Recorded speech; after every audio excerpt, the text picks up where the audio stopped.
Bonjour.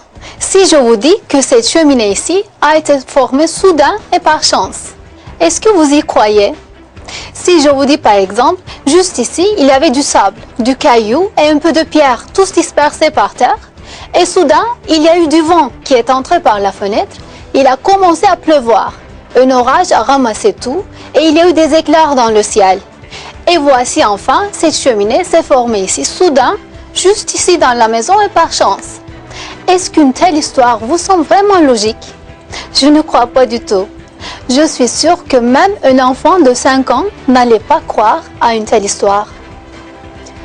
Il est évident que des architectes ont dessiné cette cheminée.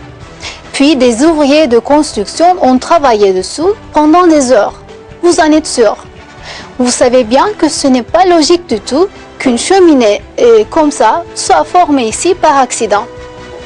Et voilà, de même, la théorie de l'évolution affirme que tous les êtres vivants sont apparus sur Terre par chance. Une affirmation tellement irrationnelle. Mais cependant, laissons d'un côté un être vivant qui a des systèmes complexes, des organes magnifiques tels que ceux de l'être humain. Il est impossible pour une seule protéine de se former par chance, juste comme il est impossible dans ce cas de la cheminée. Vous vous demandez comment? Voyons ça tous ensemble. Il nous faut plusieurs conditions se réaliser toutes ensemble pour qu'une seule protéine puisse se former. Et c'est sûrement impossible. Allons maintenant résumer ces conditions. Une protéine est formée de plusieurs acides aminés qui s'en suivent. Pour qu'une toute petite protéine puisse se former, il faut que de centaines d'acides aminés, celles qui sont convenantes bien sûr, s'en suivent dans un certain ordre. Si une seule acide aminé n'est pas dans son ordre, par exemple, si disons le 150e acide aminé se trouve au 151e rangée, ça détruit la protéine complètement.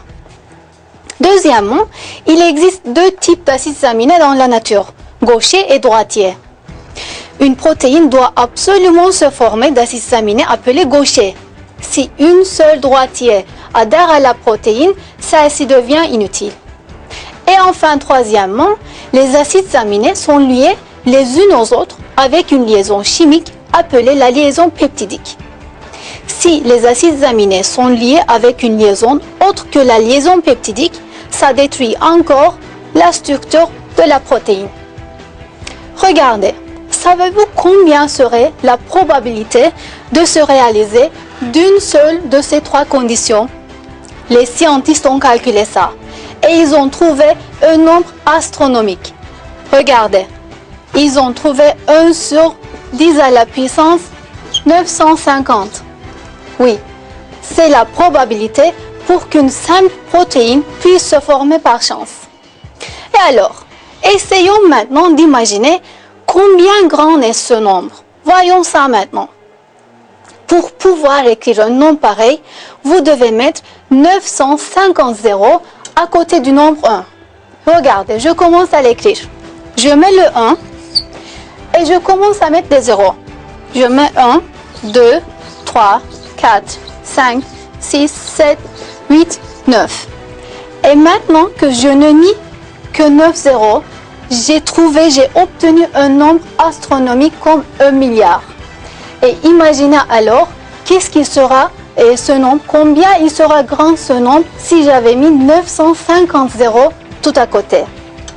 Il est même impossible de l'écrire sur ce tableau. Comme vous voyez, c'est impossible qu'une seule protéine puisse se former par chance.